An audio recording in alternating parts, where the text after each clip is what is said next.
He's crazy like Jack Bauer. His name is Forest Power.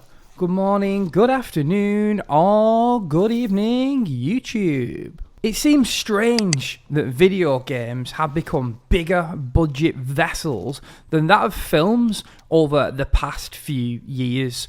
Obscene amounts of money have been thrown in the direction of some prominent titles in the gaming world. Most recently, Cyberpunk stands out from the crowd as something that was supposed to be heralded as a behemoth of the virtual world, only to fall flat on its face days after launch. With the release of Vanguard, we once again find ourselves embroiled in a tug of war for the title of King of First-Person Shooter Games. The trenches, ladies and gentlemen, have been dug too.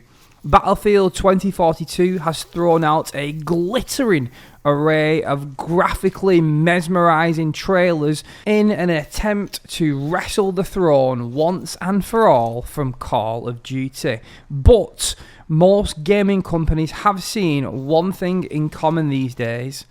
The final product is rushed out too quickly to really make the desired impact. And that's why this battle between Battlefield 2042 and the new Call of Duty release is going to be so fascinating. There's a reason though that the demigod of the gaming world, Grand Theft Auto, takes so long to pump out, and that's because it's a highly refined blockbuster that leaves no stone unturned in showing its audience that it has no equal. Grand Theft Auto releases are a true event in the gaming world, and that may be because they are released so infrequently. The fact that they only come out once every decade does not matter. Their longevity seems to hold because of the quality of the game itself. This seems to be a fact that's lost on most other game developers, likely because shareholders scrape at their doors like rats, baying for a quick return on their investment. Taking the throne as the king of FPS games isn't an easy thing to do. When was the last truly great shooter game? And I'm talking about one that you can attach pure longevity to it. You could even argue that you have to go all the way back to Black Ops 1 to find the answer to that question. And since then, FPS companies have tried to move the needle by cranking out titles that one-up each other. When it comes to Vanguard, I'm in no rush to play it. I wasn't overly impressed with the beta, and specifically the graphics there really. I know it was created in a vacuum because of the pandemic, but the reviews that I've seen of that particular game have been divisive, to say the least. The problem is that I'm so ingrained in YouTube that I sometimes forget that content creators have an agenda when making videos. Negative video titles usually result in more clicks. In fact, I've had to stop watching some of the old commentators I used to watch back in the day because their channels have become a sewer used only for trashing all things Call of Duty.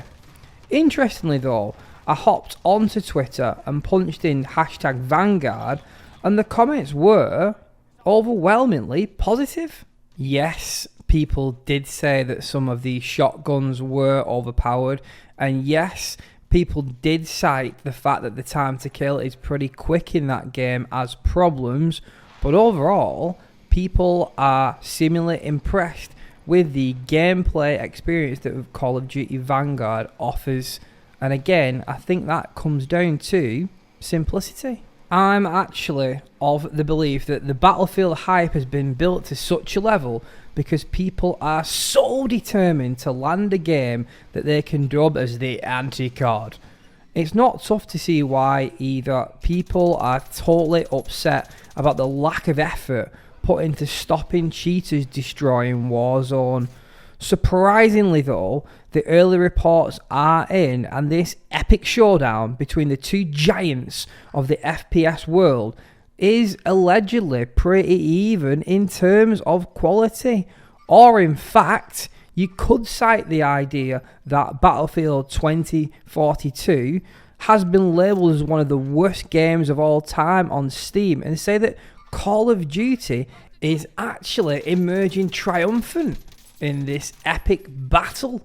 I think that Vanguard will go on to be a big success, begrudgingly, in most people's eyes, because it does return a mark to simplicity. The main reason that games like COD 4 are legendary is because they take a simple premise and execute it perfectly. You don't need jetpacks, wall sprints and Matrix-style movement to give people a shooter to remember, and I think that the developers have cottoned on to this fact. The one thing that people do want is simplicity and a well-supported product beyond launch.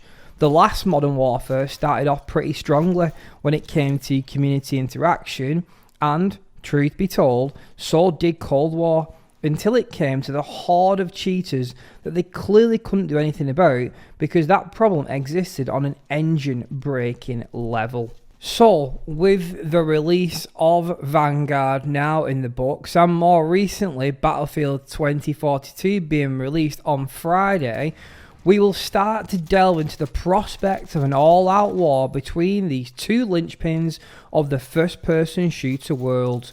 Who will remain victorious though? At this point, I think that it's pretty unclear. It's likely that Battlefield 2042 is going to undergo some serious changes in the next 3 weeks in a bid to spruce it up and make it competitive with Call of Duty. However, there's another dark horse or elephant in the room, and that's obviously Halo Infinite. Now, there's a game that didn't receive as much traction as COD or Battlefield, but it seems to have done a pretty stellar job on launch. So we'll have to see how that particular game manages to hang with these two other kingpins as the coming weeks and months progress. And I do think that is a major component of who will end up taking the lion's share of the market between these three particular games. This is not going to be done by the weekend, it's not going to be done by next week, and the war is certainly not going to be done by Christmas. The first-person shooter community of the interwebs is looking for far more than just a flash-in-the-pan launch. We want something we can go back to for a period of months or even years. That's going to take a lot of time and effort from companies like DICE or Activision, but the reward could well be the spoils of all the money for the foreseeable future. Anyone in their post-teenage years wants a successor to Fortnite in terms of market dominance, but let's see how these chips begin to fall later on in the week. What do you guys think? Do you think that Vanguard or Battlefield will emerge victorious? Or do you think that Halo Infinite could emerge from the shadows to trump both of these respective gaming companies? Which one are you guys going to buy? I'll be getting all three of these games, obviously, but do let me know in the comment section below which one is going to tempt you to part with your hard-earned cash. As always, please drop a like if you have made it this far through the video, and comment with your thoughts on what you think about this epic battle, as it does mean the world to me and my channel. Stay tuned for giveaway details over the coming weeks. That will come on next week's video. But, ladies and gentlemen, as always, thank you very much for watching this video. I'm Forest Power, and this has definitely been emotional.